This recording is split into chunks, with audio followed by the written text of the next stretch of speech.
orang Kejawen itu adalah nrimo ing pandum sumende marang takdir. Ya, sekali lagi saya mengatakan bahwasanya terjadi perang pelaku spiritual, perang spiritual baik dalam alam kadewatan atau alam leluhur, lalu alam palimunan yang isinya jin, setan, pri, prayangan, ilu-ilu, banaspati, genderwo, wewe gombe dan bajo barat dan sebagainya, kemamang dan sebagainya, itu telah mensepakati bahwasanya Wahyu Ratu Adil akan nitis di Nusantara. Nusantaranya di mana? Ya di Jawa. Tapi ulo salam mulya atur bagya wis muga Nusantara. Wilahing jati nugoni hajat-hajati leluhur Nusantara tapi uluk salam mulia. Saya akan mendalang malam minggu besok. Mau tidak mau saya mesti mengutarakan sedikit kilas lakon ya.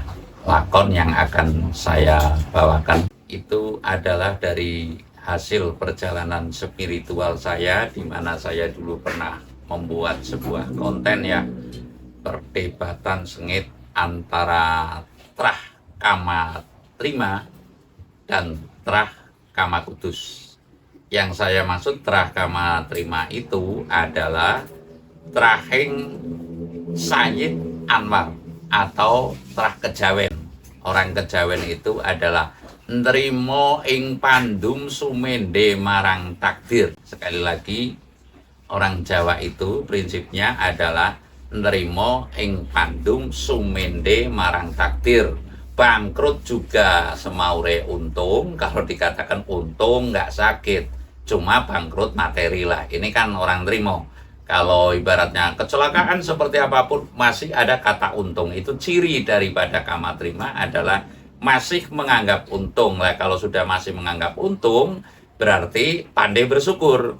Artinya saya menyampaikan bahwa Kama Trima itu cenderung kepada pandai bersyukur ya, pandai bersyukur, santun, dan punya tata krama yang lebih lembut. Lembut apanya? Lembut jiwanya, kelembutan hatinya yang saya maksud. Lah, lalu satu perangan adalah Trah Kama Kudus. Kama Kudus ini adalah orang yang cenderung ya, Trah Kenabian atau Sayyid Anwas itu adalah orang yang cenderung kalau saya bilang sok suci nggak tepat ya, namun adalah orang yang menjunjung tinggi kesucian. Artinya bersuci seolah-olah koyo suci-sucio ya, bisa dibaca sendiri. Apakah kaum yang demikian itu cenderung pada orang Jawa? Kalau orang Jawa itu cenderung kepada pemakluman. Nah, saya tidak meninggikan Jawa ya. Jawa yang saya maksud adalah komponennya adalah Nusantara dari Sabang sampai Merauke. Cuma yang lebih dominan adalah Jawa. Nah, saya menguraikan di sini bahwasanya patut kita menghayat lebih jauh, lebih dalam, yang bahwasanya adanya Kama Trima dan Kama Kudus. Kama Kudus itu tedak turune Sayyid Anwas atau tedak turun kenabian. Mohon maaf ini, saya nggak akan mengadu domba, tapi menyatukan persepsi dalam satu titik. Dalam satu titik adalah demi kemaslahatan. Artinya sesungguhnya Kama Trima dan Kama Kudus itu juga sama-sama satu turunan. Turunannya siapa? Nabi Adam secara gampang. Nabi Adam, lalu Nabi Sis, dan timbullah Sayyid Anwas yang menurunkan para nabi, dan Sayyid Anwar yang menemukan Trah Kadewatan yang ada di bumi Nusantara ini, khususnya Jawa. Saya akan menyampaikan bahwasanya dalam kali ini sesungguhnya antara dongeng Imam Mahdi dan dongeng Ratu Adil itu, kalau dongeng Imam Mahdi itu adalah milik Trah Kama Kudus ya, lalu kalau dongeng Ratu Adil atau kalau bilang dongeng jangkaning dewa kang wis aweh wangsit winoco dening jalma kang waskita ing jangka Jayabayane. Artinya saya cenderung membaca kepada Jangka Jayabaya. Kalau istilah sana mungkin nubuat atau ramalan atau dongengan, namun cenderung ini adalah kepada jangka. Jangka yang harus jumangkah. Artinya jangkaning dewa itu harus jumangkah. Jumangkah itu ya berjalan. Bahwasanya jangkaning dewa itu telah bergulir di bumi Nusantara, digelar oleh Prabu Jayabaya sampai sekarang, bahwasanya kelak ing tembe wuri atau kelak kemudian hari akan ada mijilnya Ratu Adil lah. Terkait dengan saya akan melakukan wahyu Ratu Adil, sesungguhnya saya menyampaikan di atas langit sana dan di bumi sini juga. Artinya ada jagat triluko. Jagat triluko itu ya di alam titah langit, lalu di alam palimunan, lalu di alam kasunyatan. Itu sesungguhnya terjadi perang pelaku spiritual. Ya sekali lagi saya mengatakan bahwasanya terjadi perang pelaku spiritual. Artinya saya mengatakan kalau yang Trah Kama Kudus ini mempertahankan atas jangka atau nubuat Imam Mahdi. Lalu kalau kami adalah Trah Kadewatan atau Trah Sayyid Anwas ini mempertahankan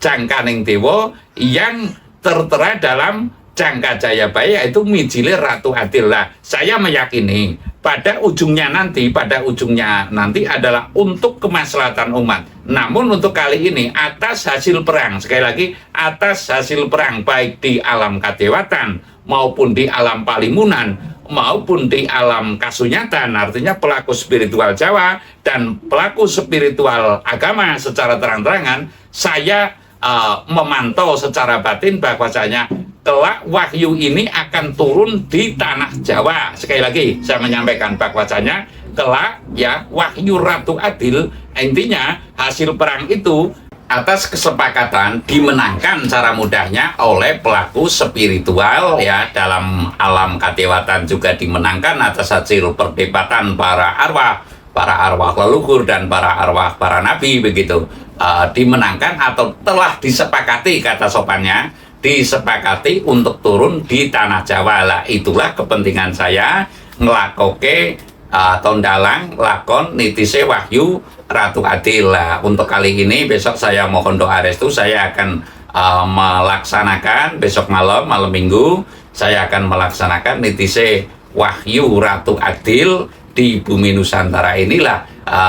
Saya berharap atas kesepakatan yang saya pantau, tidak perlu dipercaya, artinya saya memantau secara lahir dan memantau secara batin yang bahwasanya dimenangkan atau disepakati, kata sopannya, wahyu Ratu Adil akan turun di tanah Jawa atau Nusantara ini. Dan lalu bagi para pelaku spiritual, sekali lagi bagi para pelaku spiritual semestinya lebih memaksimalkan, karena apa? Kita tentunya berharap atas bukan menang atau kalah ya, namun kesepakatan yang telah disepakati di titah langit, di alam palimunan dan di alam nyata ini, semestinya pelaku spiritual lebih maksimal berkiblat kepada wisikaning Kang Sukmo. Sekali lagi berkiblat kepada wisikaning Kang Sukmo yang tidak berjalan halusinasi lah cara gampangnya, atau yang tidak berjalan melalui hasil pemikiran saja. Karena apa? Yang namanya keilhaman itu sekali lagi ada cirinya ya, ada cirinya bahasanya itu tidak bahasa wantah. Contoh, saya tidak mengaku atau tidak sok atau tidak a priori saya tidak egois, namun yang jelas umpamanya kata hong wilah ing jati nuhoni hajat leluhur Nusantara, ini adalah tidak semua orang memiliki, dan mungkin baru terdengar kata-kata ini dari saya lah. Itu tidak mungkin saya dapat dari orang pada umumnya, apalagi buku, tentunya tidak sama sekali lah. Ini cirinya. Jadi wisikaning Kang Sukmo itu beda dengan bahasa yang wantah ya. Bahasa wantah itu ya, kalau pengalaman saya menerima kegaiban itu ya tidak langsung ngomong kayak manusia, walaupun bahasanya seperti bahasa sering dipakai di bumi ini, namun ada perbedaan. Contoh, ketika ibu mertua saya akan meninggal ya, namanya itu Kaswen, nama orang kuna itu namanya Kaswen. Lah saya tanya, lalu beliau menjawab sukmanya,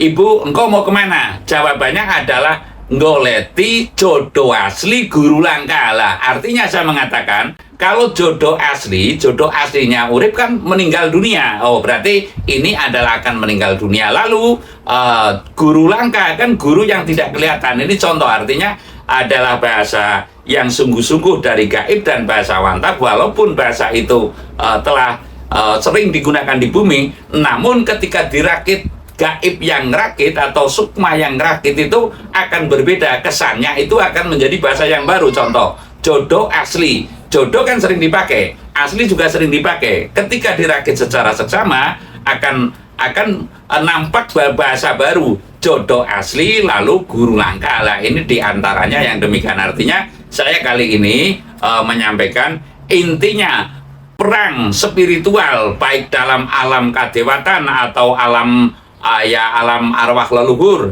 lalu alam palimunan yang isinya jin, setan, pri, prayangan, ilu-ilu, banaspati, genderwo, wewe gombe, dan bajo barat dan sebagainya, kemamang dan sebagainya, itu telah mensepakati bahwasanya wahyu Ratu Adil akan nitis di Nusantara. Nusantaranya di mana? Ya di Jawa. Untuk itu saya punya pesan dan kesan para pelaku spiritual Jawa khususnya dan Nusantara pada umumnya lebih maksimal dalam melakoni spiritualnya untuk bagaimana agar cepat menitis. Lah kalau cepat sudah ada waktunya, agar segera menitis dengan suasana yang tepat, dan wahyu ini bisa berfungsi untuk memayu Hayuning Bawono, kalau kata Pak Kiai, untuk kemaslahatan umat. Serasa demikian, terima kasih.